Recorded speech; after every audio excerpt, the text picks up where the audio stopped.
All right, here's a wild story for you. Imagine waiting 300 years just to say a single prayer. Sounds impossible, right?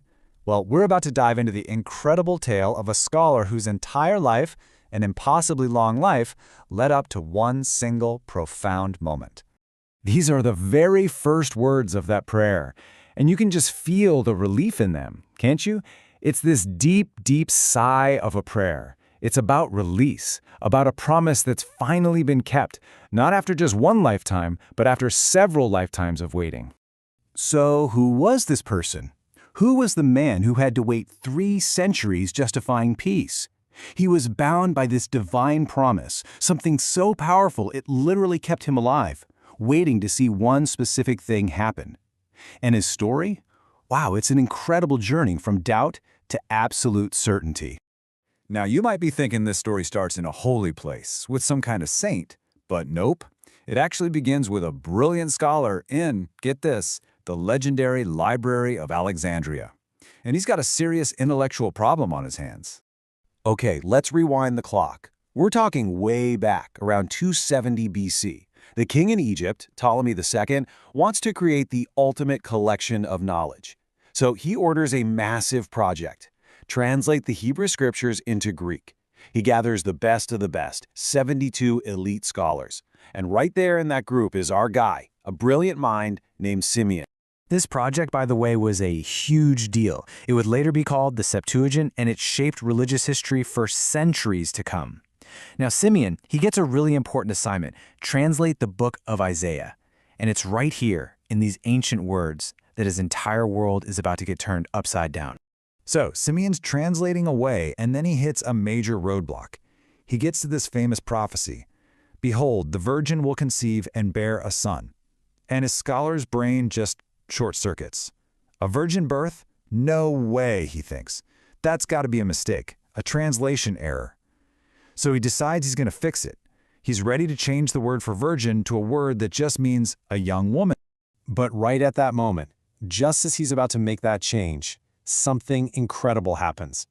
This wasn't just about grammar or translation. His moment of doubt triggered a divine response that would completely reroute his life in a way he could never, ever have seen coming. So the story goes that a voice, a divine message, stops him cold. And the message is absolutely clear. You doubted this word? Fine. You will not taste death until you have seen this prophecy fulfilled with your own 2 eyes. Talk about a twist. It's a miracle for sure, but it's also a life sentence. 300 years. Just let that sink in for a second. 3 centuries. He's just waiting, stuck between life and death.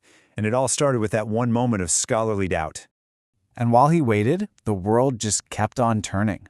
The entire dynasty of kings that hired him, gone. The Roman Republic rose to become a global power. Think about it. His friends, his family, every single person he knew, they all lived their lives and passed away. Whole generations were born and died. And Simeon, he just kept waiting. You can imagine that what started out as this incredible divine promise must have started to feel like a curse. It became this massive burden. His body got old and frail, his eyes grew dim. He was basically a prisoner inside his own skin, just waiting for the release of death that wouldn't come, until that one prophecy, the one he doubted, came true. Okay, so after 3 long, weary centuries, the end of his wait is finally in sight. And the big moment, the climax of this whole incredible story, isn't going to happen in a library full of scrolls. It's going to happen in the temple in Jerusalem. And then one day, which probably felt like any other day, something stirs inside him. The Holy Spirit prompts him. Today's the day. So he heads to the temple. And before long, in walked this young, ordinary-looking couple, Mary and Joseph, holding their new baby. And in that one instant, everything clicks. It's like his spiritual eyes are thrown wide open. He's not just seeing some new mom, he's seeing the Virgin Mother. He's not just looking at a newborn, he's looking at the salvation of God right there in front of him. The very thing his logical mind couldn't accept all those centuries ago is now real, right in his arms. And just like that, 300 years of doubt are completely washed away. He's seen it. He's free, and now he can finally say the prayer he has been waiting 3 centuries to speak. A prayer of absolute gratitude and, more than anything, release. And here is that beautiful, profound prayer. Now you release your servant, O Lord, according to your word in peace, for my eyes have seen your salvation. Can you just feel the weight behind those words? Every syllable is soaked in 300 years of waiting. He's basically saying, okay, God, you did it, you kept your word, I've seen it, now, please let me rest. So, why is this story so important? Well, for one, it's a huge lesson in faith, right? It shows that things that seem totally impossible to us are not impossible for God. But there's more. Simeon himself became this incredible living connection. He was the guy who translated the ancient prophecy, and he was also the old man who lived to see it come true. He literally bridged the gap between the Old Testament promise and the New Testament fulfillment.